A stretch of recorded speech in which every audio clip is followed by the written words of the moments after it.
Hello friends, जय जगन्नाथ। मामा आज करचंती रज स्पेशल चाउल खीरी आसंतु बनेबा। आमे फास्ट ड्राई फ्रूट्स को भाजी नबा। 2 चम्मच घी नै कि ड्राई फ्रूट्स भल किना भाजी नबा। सेई बळका घी रे आमे चीनी पके 2 चम्मच चीनी पके के आमे करामलाइज करना जेते भल किना फेर हे जिवो। तापरे आमे बासमती चाउल को धुई के रखछु ताको आमे दे देबा। ताको भल किना घांटीबा। दुईटा तेजपत्र देई गरम पानी दे देबा। स्वाद अनुसार लूण।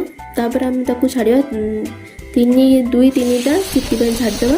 तापर तुम देखिए आम चाउलटा भल कि ताको आम घांटी देबा। तापर आम फुटा क्षीर ताको देइचे। फुटा क्षीर माने क्षीर टिके उषम थिबो।